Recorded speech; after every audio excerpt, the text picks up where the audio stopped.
The world lets the opportunity to solve the Arab-Israeli conflict once and for all slip away. The world does nothing to stop the Iranian regime from acquiring nuclear weapons, and a terrible, new, even apocalyptic war erupts in the Middle East.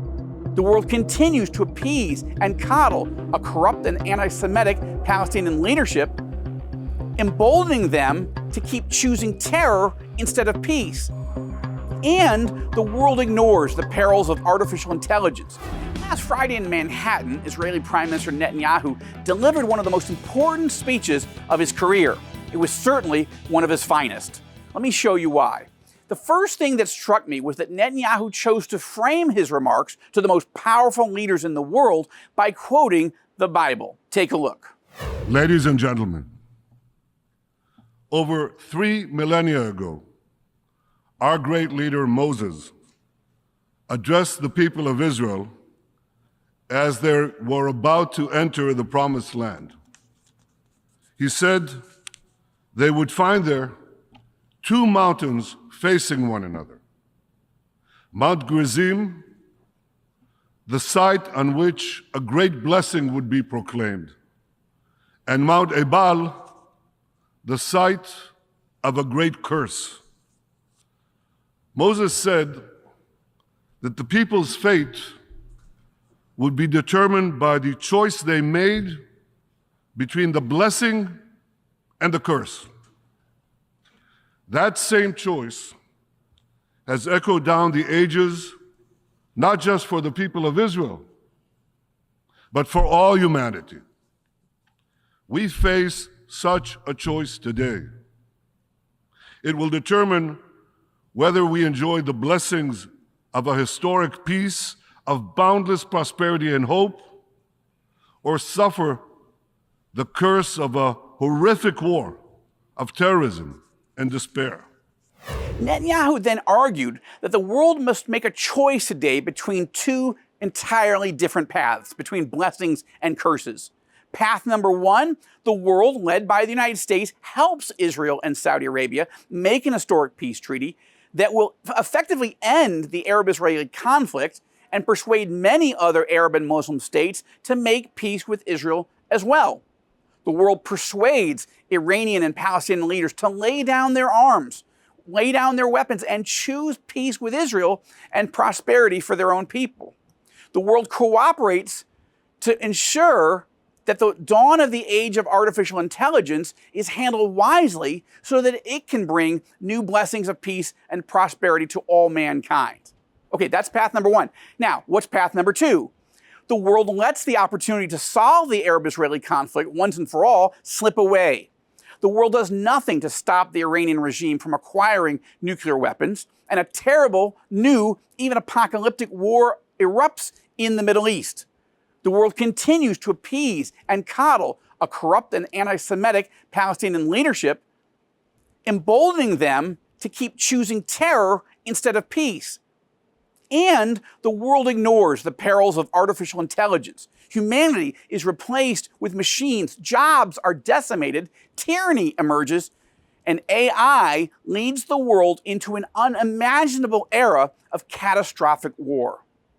Now, I absolutely agree with Netanyahu's comments on artificial intelligence, and we'll look at this more closely in a future show. But tonight, let's focus on what Netanyahu said about the stark choice between war and peace. Now, for years, my approach to peace was rejected by the so-called experts. Well, they were wrong. Under their approach, we didn't forge a single peace treaty for a quarter century. Yet in 2020, under the approach that I advocated, we tried something different.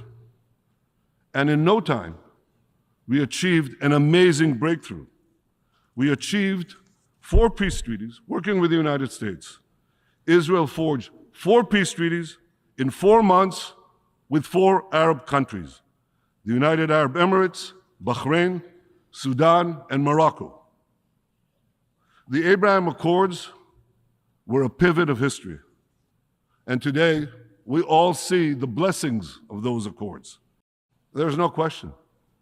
The Abraham Accords heralded the dawn of a new age of peace. But I believe that we are at the cusp of an even more dramatic breakthrough, an historic peace between Israel and Saudi Arabia.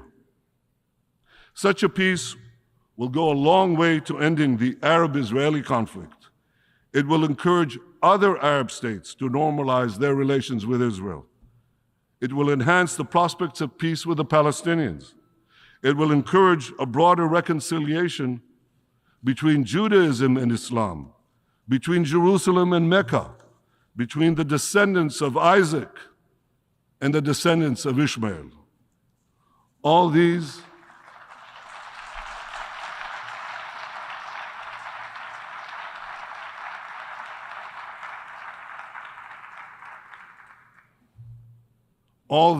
are tremendous blessings.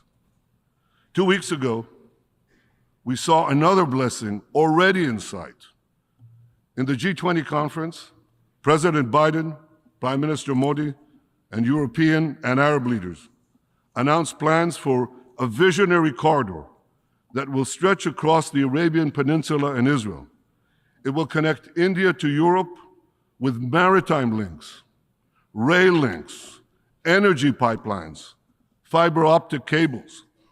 This corridor will bypass maritime checkpoints, or choke points rather, and dramatically lower the cost of goods, communication, and energy for over 2 billion people.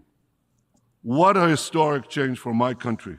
Netanyahu then did something very important. He made it clear that while he wants Palestinians to benefit from this new Middle East, they shouldn't have a veto over the process. Take a look.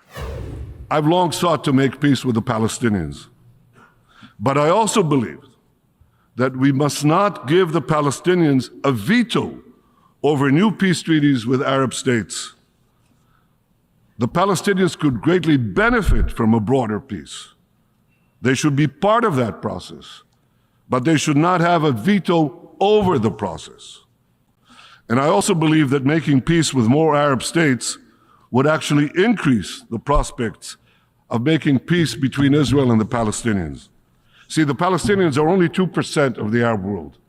As long as they believe that the other 90% will remain in a warlike state with Israel, that larger mass, that larger Arab world could eventually choke, dissolve, and destroy the Jewish state. So when the Palestinians see that most of the Arab world has reconciled itself to the Jewish state, they too will be more likely to abandon the fantasy of destroying Israel and finally embrace a path of genuine peace with it. I couldn't agree more. The world really does now stand at a crossroads between a blessing or a curse.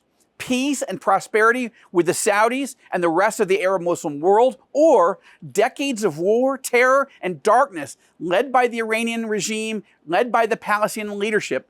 And the stakes could not be higher.